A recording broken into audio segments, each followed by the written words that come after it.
95% of what we do in our success is mindset. And all our limiting beliefs, most of what we're doing is the result of our subconscious thinking. Welcome to Women Thrive Podcast. This is where you'll get to hear incredible stories of female entrepreneurs, business owners, women from all walks of life. Myself, Raimonda Jan, and my co-host Abigail will be interviewing incredible women, hearing inspiring stories of women from all around the world. I have no doubt that you will find something that will be life-changing for you. Make sure you hit that subscribe button and join us for our future episodes. Hello and welcome to the Women Thrive Podcast. My name is Raimonda Jan and I will be your host for today's show. My lovely guest is Karen Sarmento, and we're talking about finally hearing the whispers of your life's true desires. And I can't wait to delve into the subject. Karen, welcome to our podcast show. How are you? I am fabulous. Thank you, Raimonda. Thanks for having me. I'm thrilled.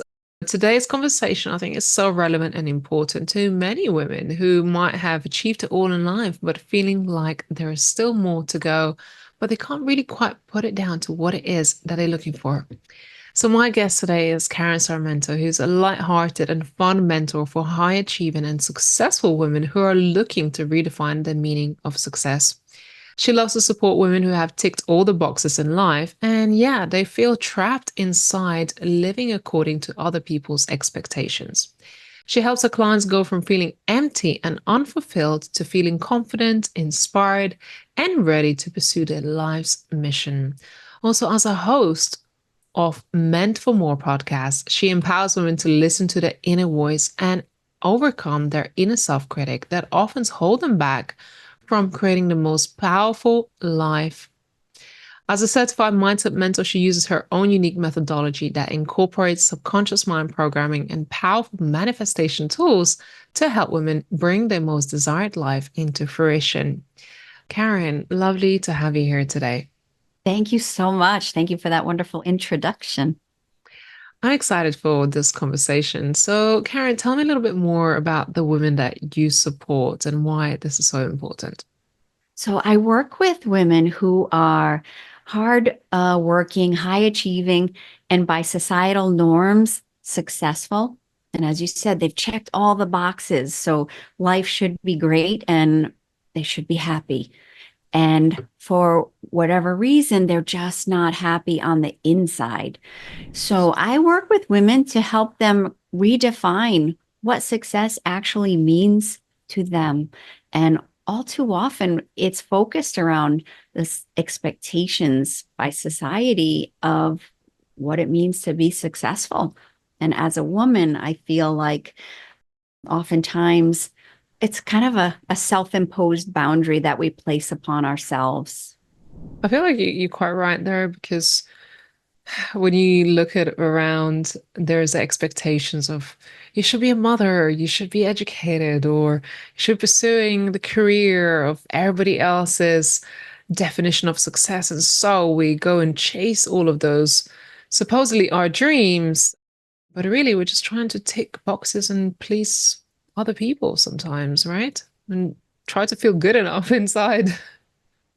That's it exactly. I'll get another degree, I'll get another certification, and then I'll be validated. Let me go do this. It's always about the external achievements because that's what looks right. And that's what's giving us that validation. It's coming from outside circumstances when really it's all within us already.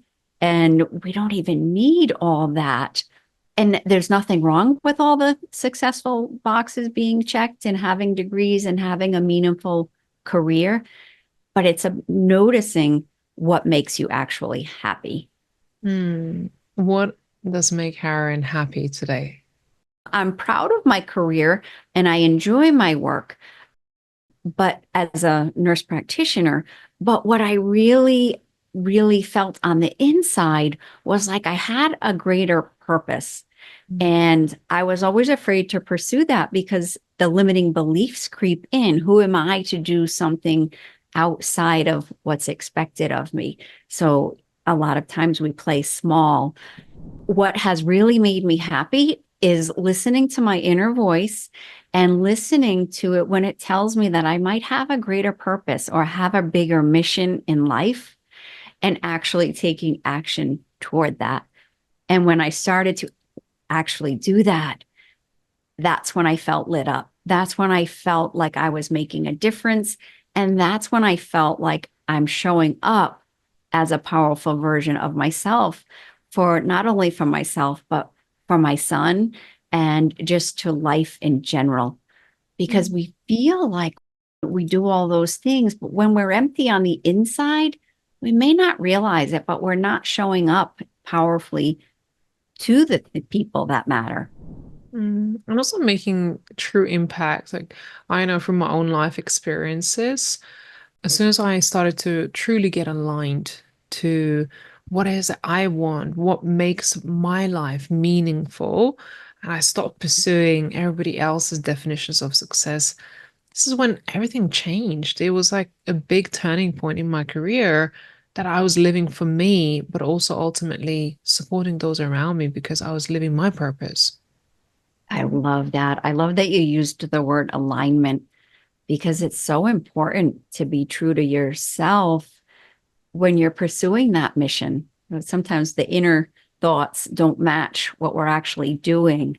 And that just creates chaos in the mind. And then it creates disorder. And then we're not on a trajectory of change in our lives. So we just keep doing the same thing over and over again and getting the same result over and over again. And then what you just mentioned, that contribution, that's really at the kind of the core of what has lit me up, is feeling like I'm making a difference. Even Mm, when it's just one person, or then it's the ripple effect of what it means to contribute. yeah.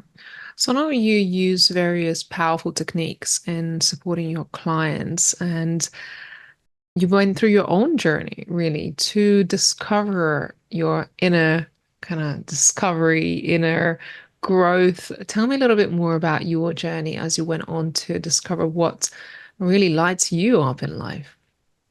Absolutely. So I was initially that person that had checked all the boxes. I had the career, the family, the home. I had what looked like from the outside, I had it all. And by all rights, should have been perfectly happy. But I think we get stuck in the hamster wheel of just going through the motions. But I got a wake up call at one point in my life when my husband passed away very unexpectedly in an accident. And that really, it was like it pulled the rug out from under me and everything kind of fell apart. But at that point, it allowed me to put the pieces all back together and really show up as a powerful version of myself. After doing some of the inner work, I realized that answering the call to the that little whisper was important. And what mattered to me changed at that point, and how I showed up changed at that point. Mm. Do you feel like you really had to almost redefine yourself and redefine what you wanted out of life? Because I know, let's say, when you build life, especially with a partner, and there is separation or loss, it almost rips you off your identity and your plans, what you thought you had, and suddenly you don't have it anymore. Yeah, that's exactly it. Redefining what you say. You mentioned the word identity, and I love that because that's exactly that was my identity, was in that, my role in the family there and my job and being a mom. And it was very black and white what my roles were, what the expectations were. So when that happens, yes, your whole identity is shattered. So it really was an opportunity, not by choice, but it was an opportunity to relook at myself and kind of rebuild. And I rebuilt myself differently. Amazing. What did you do? What were the things that you said, okay, that's the way I want to rebuild my life? Or how did you go about kind of finding your own purpose, really? Definitely with mentorship, I had hired a coach to help me navigate the process. And that really held me accountable when I made the decision that something needed to change. I made a committed decision to do that, but didn't necessarily know the steps originally. And there are steps to take. So I hired a coach and I was accountable. I was accountable for where I was at that stage in my life. And I was also committed to where I was going and taking action on where I wanted to go was so powerful. And it really just fueled me every step of the way. Do you feel like you had a vision or that vision evolved as you went on that journey? It definitely evolved and it started out a little bit small because it was like, well, I don't know, how could I do that? But it very quickly got bigger. My vision very quickly got really big to the point it was things like I couldn't imagine how I could possibly do that, but I'm going to. And the steps got delivered to me along the way. And I think the most important piece was knowing I was meant for more, believing that, and then listening to the little inner whisper because it'll let you know what the next steps are. And if you're paying attention, you'll hear it. And can't emphasize this enough, but taking action, even if it's small steps towards a bigger vision, but trusting yourself, trusting that you're limitless for sure, and trusting that you're capable of anything. Yeah. I always say you can't go on adventure if you're going to be in the park mode. So you're not going anywhere. Right, right. So I feel like you have to get out the door. You have to, and just what you were saying, that you really have to take those steps, and the next step is going to be revealed, and you will figure it out. It's all part of process of growth.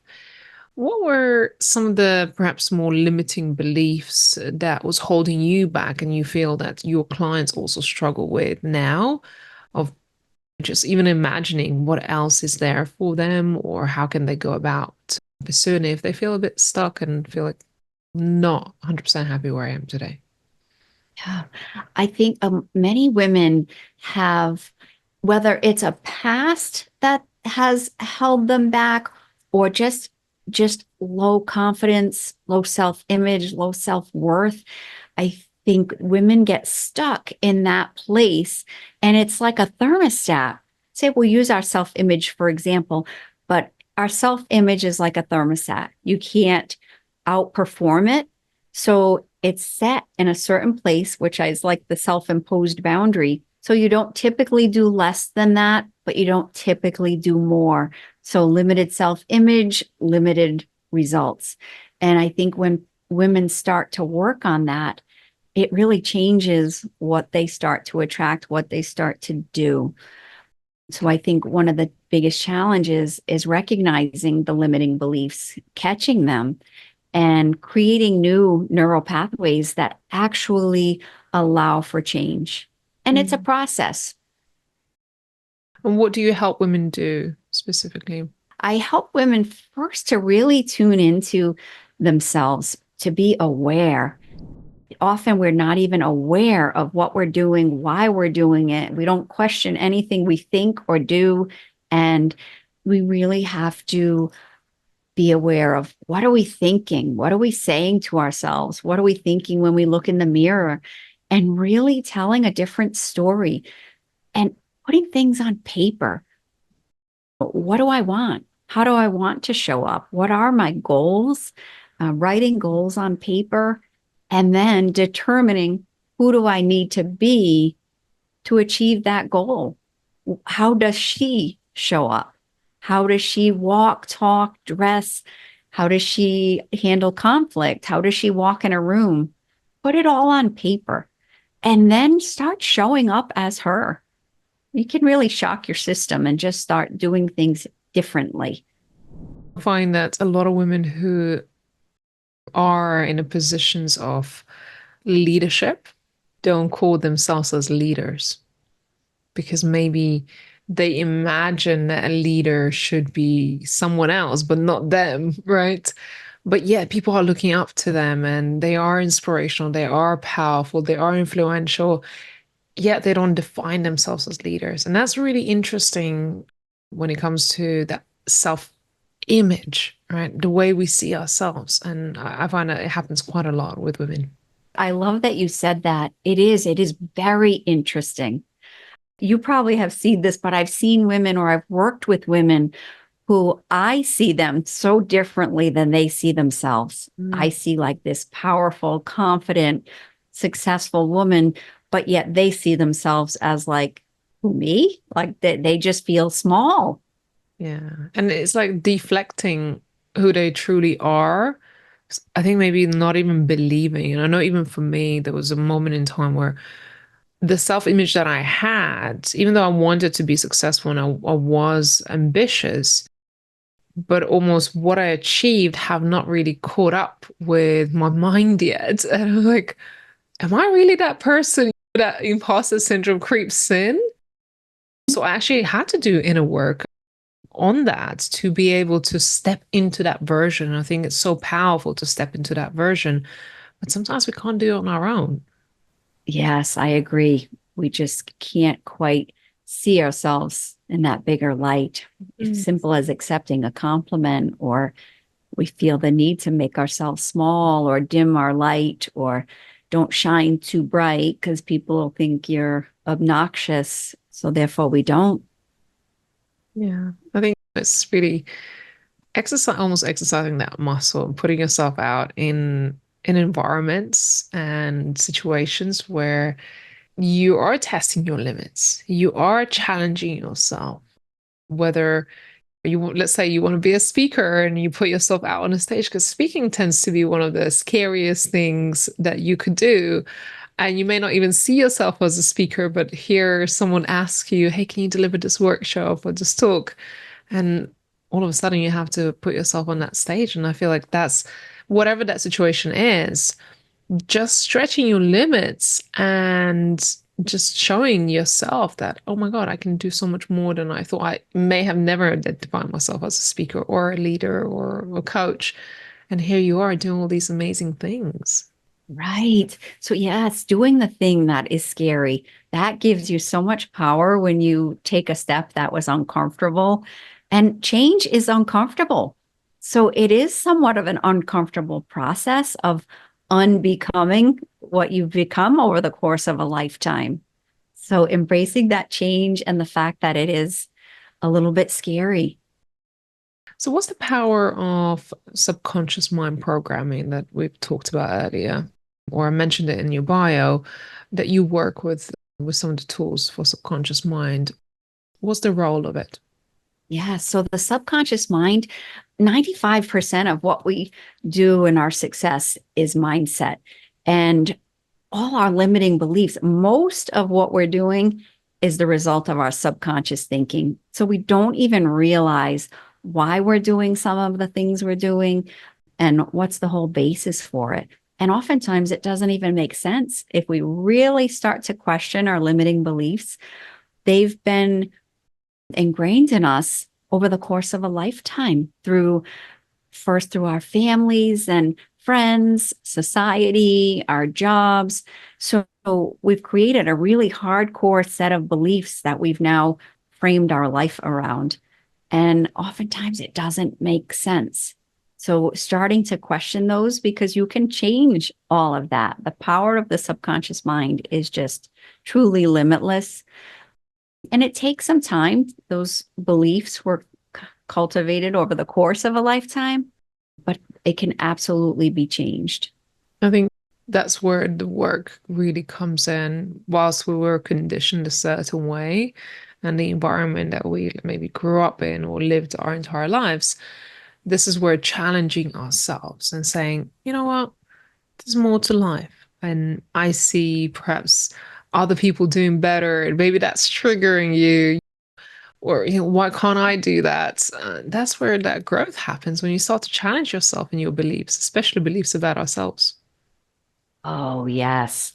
And when you start to question it, so when you really develop that awareness where you start questioning your thoughts and behaviors, it can almost be humorous because you're like, well, why am I doing it that way? And well, that's how we always did it. Mm. But why? Why did we always do it that way? It doesn't really make sense. And when you start to question certain things, it's very enlightening Yeah. because it oftentimes doesn't make sense and you can change the way you do things. You got to just disrupt those neural pathways and start doing things differently. Yeah, I was just going to say, just like disrupting that pattern and doing Mhm. something different. That's just so powerful.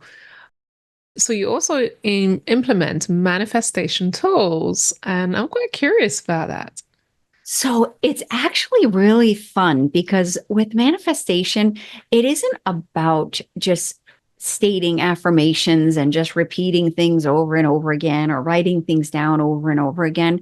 There has to be an emotional component to it. And you have got to be emotionally involved with what you're saying, what you're writing.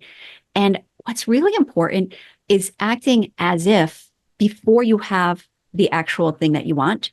So, one of the important pieces of manifestation is showing up as the version of yourself with the goal achieved, because you start to show up in a different way, which then causes you to attract different things to you, different people, different experiences, different opportunities. And it also puts you in more of an abundance mindset versus a lack mindset. Because if you're in this lack mindset, showing up small, you attract lack, small, you attract more of the same. But when you Mm. start showing up differently, you attract different in your outside world. And I think that's the piece sometimes that's missing when we think of manifestation. So, well, how am I going to do that? I don't have it yet. But you just have to embrace it and really start to have fun with it and show up differently. Mm.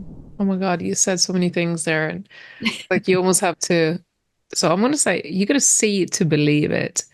But I don't mean see it in the physical world. You got to see in your mind's eye. And I love that you said really stepping into that version of you, because that's part of the limiting beliefs and the subconscious mindset and rewiring your programming in order to be able to step into that version of you. Because if you're not even aware that there might be another version of you, or there might be a different life on the other side of it, well, you can't really put yourself energetically there if you haven't done that work first. Absolutely. Yet you're not even capable of going there because you don't know what it looks like. You've never been there. And yeah, that's huge. That's the role of mentors. And my mentor used to say, there's places that you can't go on your own. You need other people to help you get there. And I think that's the role of mentorship and working with other people who are able to see your potential or help you build the most amazing life and the vision that could be this whole new life that you weren't even aware is there for you. It truly is. And they can help you kind of avoid some of the pitfalls and bumps along the way. Yeah. I'll Mm. tell you a little story where we lived and we bought a house maybe 18 years ago now. We built that house or rebuilt it, and we lived there forever, for a long time, 18 years. One day, my sister decided that we moved out, myself and my mom, we moved out. But she decided one day to rent that house out and go and rent herself a new place that was in line with a new vision of who she saw herself to be. Yeah. So she moved into this beautiful six-bedroom house, everything that she wanted, newly built. And at first, it was a challenging belief because, like, why would you move out of your own home that you've built, that you've created? But the truth is, living in that house was no longer the definition of who she was becoming on the inside. Even though she built it, she loved it, it's beautiful. She just needed to be in a new environment that matched who she saw herself to be. And it was so interesting, like to challenge that belief that she had to live in this house and be in that same environment when she's grown. And after she made a move and she was really happy in this new home, I was like, good on you. I was like, you know what? Mhm. You saw that in your mind's eye of how you want to feel in this house, the spaciousness, the luxury, all the things that you want to feel. That house was not going to provide it no matter what you're going to do it. It was just not that house anymore. And I was like, that's a perfect example of like building something that is great. It ticks all the boxes. You bought it, you worked for it, but it's just not the life that fits your vision. It's not the life that you want to live anymore. And so she made a move, and I was like, I'm so proud of her. That is such a great story. I love it. And she made a move. That's just it. That's great. And now she's like, that house is really representing where she is on the inside, and she's able to now be almost congruent with the life that she built because it wasn't matching. Mhm. Even like on the outside, it wasn't matching the who she has built herself to be. So that was really interesting. I love that. And it's so important to honor who we are on the inside because Mhm. when we're thinking one thing or we want one thing, but then we don't act accordingly, it doesn't feel good because the thoughts and the actions are not congruent. So you end up just creating more of the same. Mm. Let's talk about something here. Yeah. So when we surround ourselves with people who may have known us the whole lifetime, and they, like, I'm sure you know this, Karen, like, working in nursing industry, maybe you have colleagues who know you only as that, and now you stepped into a whole new version of you. You have a different career. You're a speaker. You're a podcaster. Right? You're a coach. And you probably see yourself completely different to the way some other people are seeing you.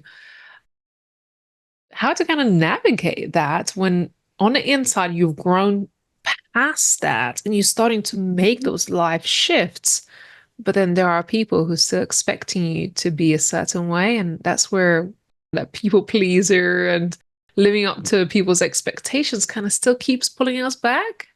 It's such a great topic. It makes me laugh too because you see it, yeah, in the workplace and also usually in your family because they expect you to show up one way, and the next thing you know, you're doing a podcast and like, what? What are you doing now? And it's challenging. And it was a conscious effort. Like when I would show up to work, like, all right, if I want to be a coach and I have to show up in this arena confidently and Mm. not like my old self because there was a transformation that had taken place.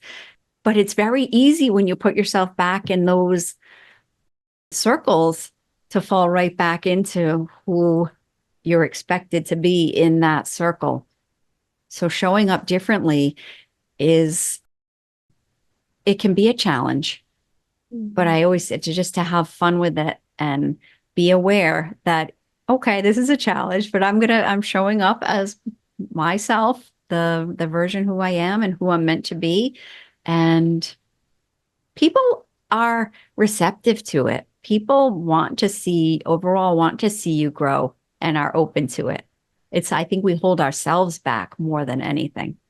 Yeah, that's true. The in a dialogue, I think if you're gonna step into that new version of yourself, you also have to be, as you mentioned earlier, be aware of the inner monologue that's happening.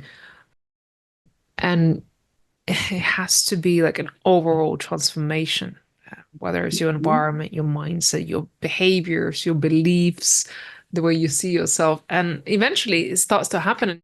And people around you starts to accept the new version of you. Absolutely. And being aware of it so you can actually, maybe you have to gear yourself up before you walk into an event. Because I'm walking in today as the greatest version of myself, not the person that would have showed up 5 or 10 years ago. And maybe you have to practice doing that in those settings, but to do it, show up as if. And eventually that becomes your new normal. That Yeah. becomes who you are and how you show up. Yeah. Eventually people will just start to see you as that. So you gotta work on it. Yeah. But, and I want to say this to our audience. if you want that life and it's a life truly worth living, you got to go for it. And I feel like you've got to know that transformation needs to happen and the work needs to happen, because we may wish and dream for a different life and for people to accept us differently or see us differently. The work starts within, and you said it right at the beginning that everything is within you, but you have to get it out of you. You have to realize it, and you have to make that dream come true for yourself. Absolutely. So well said. So well said. Because it is a little bit of work. It's effort. It's consistency. It's starts with a decision. I'm going to do things differently. I want differently, and I'm going to make a change. Amazing. Karen, how do people get in touch with you if they feel inspired by today's conversation? Oh, so probably the best place is my website, karensarmento.com. And of course, I'm on Facebook. You can easily message me there or find me there. And I have a Facebook group, Saramento Mentoring Services, which is a nice community of just women, supportive. I'm kind of always going live in there to provide information and different concepts. So that's another good place. Amazing. So make sure you go to karensarmento.com and Saramento Mentoring Services Facebook group, correct? Yes. Amazing. My memory still serves me right. Well, to all of our listeners, thank you so much for tapping in today. I hope you enjoyed this conversation. I hope this is going to bring you transformation, bring you closer to the vision that you have for yourself. And don't be afraid to step into that new version of you, because that version, I promise you, is going to be absolutely amazing. Go get her. So, Karen, any last parting thoughts before we close out for today's episode? Oh, I'm so thankful to have been here, and just that it all starts on the inside. You have the potential within you, and change is possible. Just have to make the decision and listen to that inner voice, because if you're feeling like you're meant for more, the message is meant for you, and you are. Amazing. Karen, this has been a pleasure. I hope this episode supports our listeners today. Of course, I just want to just quickly let our audience know that you are also going to be a speaker at the Women Thrive Summit in March, which I'm super thrilled about. What is your talk going to be about? My talk is about embracing your inner voice and really encouraging women to listen to that voice and take action on creating the life of their dreams, and that it's possible. I love that. Beautiful. Well, Karen, this has been amazing. And to all of our listeners, don't forget to share this episode, because you never know who might need to hear this message today. Thank you all for listening, and we look forward to seeing you in another episode. Take care for now. Bye. Thank you for tuning in to Women Thrive podcast. If you found today's episode empowering and inspiring, be sure to subscribe and follow us. Better yet, leave a review and share it with others. We're committed to bringing you more stories that will empower and inspire you on your own journey. Until next time, keep listening, keep learning, and keep pursuing your dreams.